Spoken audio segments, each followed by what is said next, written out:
कहा जाता है कि आज से लगभग 1.5 मिलियन साल पहले अर्ली ह्यूमंस धरती पर आए। जब उन्होंने आज से तकरीबन 15 लाख साल पहले शिकार करने की काबिलियत हासिल कर ली, तो उन्होंने इसी काबिलियत के दम पर कई बड़े बड़े जानवरों को अपना शिकार बनाना शुरू कर दिया था। हमारे पूर्वजों के ऐसा करने के पीछे मुख्यतः 2 कारण हैं।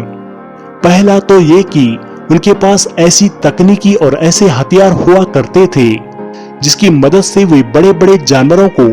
बड़ी ही आसानी से शिकार कर लिया करते थे। इसके अलावा बार बार किसी एक जानवर का या किसी छोटे जानवर का शिकार करने से अच्छा था कि हमारे पूर्वज एक बार किसी बड़े जीव का शिकार कर ले, जिससे न सिर्फ हमारे पूर्वजों की एनर्जी बची बल्कि उन्हें अपने जीवन की बाकी क्रियाओं के लिए भी समय मिल गया। अब इंसानों की उत्पत्ति के पहले क्या सिनेरियो था कि जितने भी जीव उस समय एग्जिस्ट करते थे वे एक नियमित मात्रा में ही रिप्रोडक्शन की प्रक्रिया को अंजाम दिया करते थे, जिससे कभी भी धरती पर अस्थिरता नहीं आई। पर उन्हीं जानवरों के मुकाबले इंसानों ने अपनी जनसंख्या को बहुत ही ज्यादा तेजी से बढ़ाया, जिसकी वजह से न सिर्फ हमारी जनसंख्या में अतिरिक्त वृद्धि देखने को मिली बल्कि हमारी खपत में भी बहुत बड़ा उछाल आया। अब ज्यादा खपत का मतलब यानी ज्यादा खाने का इंतजाम करना, और उस वक्त खाने का इंतजाम सिर्फ जानवरों के मांस के माध्यम से ही किया जा सकता था। इसी कारण बस अपना और अपने परिवार का पालन पोषण करने के लिए जहां पहले एक इंसान सिर्फ एक जीव का शिकार किया करता था, उसने धीरे धीरे अपने परिवार का पेट भरने के लिए 2 से 3 विशालकाय जानवरों को एक दिन में मारना शुरू कर दिया था। और ऐसे ही ना जाने कितने हजारों जीव थे जिनका आकार आज के जीवों के मुकाबले बहुत ज्यादा हुआ करता था।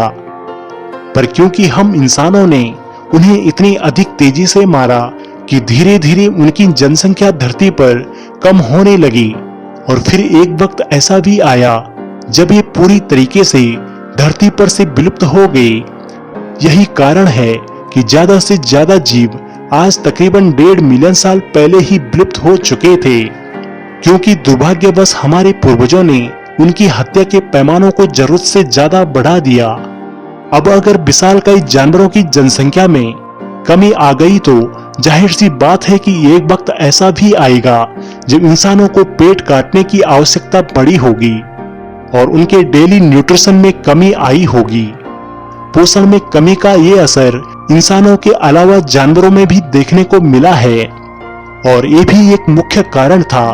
कि धीरे धीरे जो जानवर विशालकाय हुआ करते थे उनका आकार पहले के मुकाबले अब कम हो गया था।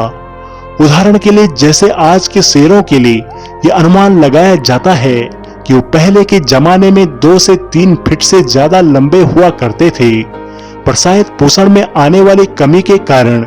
धीरे धीरे पीढ़ी दर पीढ़ी उनका आकार कम होता गया, और फिर एक समय ऐसा आया कि वे आज के जितने छोटे बनकर रह गए। हालांकि इंसानों को भी इससे काफी संघर्ष करना पड़ा, और एक वक्त ऐसा भी आया होगा जब उनके आसपास के सारे जीव लगभग खत्म होते जा रहे थे। ये भी एक ऐसा पल था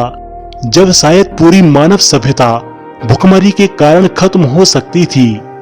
लेकिन कहा जाता है ना कि आवश्यकता ही आविष्कार की जननी होती है।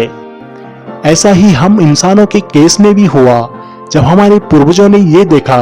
कि अब सिर्फ दूसरे जानवरों के मांस को खाने के भरोसे उनका जीवन यापन संभव नहीं था, तो उन्होंने एक ऐसे तरीके को खोज निकाला जिसके कारण आज दुनिया भर में लाखों किसान मौजूद हैं, और शिकार करने की उस अल्टरनेटिव का नाम था फार्मिंग। जब हमारे पूर्वजों के पास खाने के लिए बहुत ज्यादा कमी आ गई थी, तब उनके पास किसी नए भोजन को खोजने के अलावा और कोई चारा नहीं बचा था। मजबूरी में जब उन्होंने शुरुआत में पेड़ पौधों की ओर रुख मोड़ा होगा, तो शुरुआत में भले ही उन्होंने जंगल से मौजूद पहले ही उगे हुए फलों को खाया होगा, पर जब उन्हें इस बात का एहसास हुआ होगा कि इसे हम एक परमानेंट खाने का स्रोत भी इस्तेमाल कर सकते हैं, तो उन्होंने इसका सदुपयोग किया होगा, और इसी कारण प्रथा शुरू हुई खेती करने की। हेलो दोस्तों, अगर आपको यह वीडियो पसंद आई हो तो कृपया हमारे चैनल को सब्सक्राइब जरूर करें व हमारी वीडियो को लाइक व शेयर करें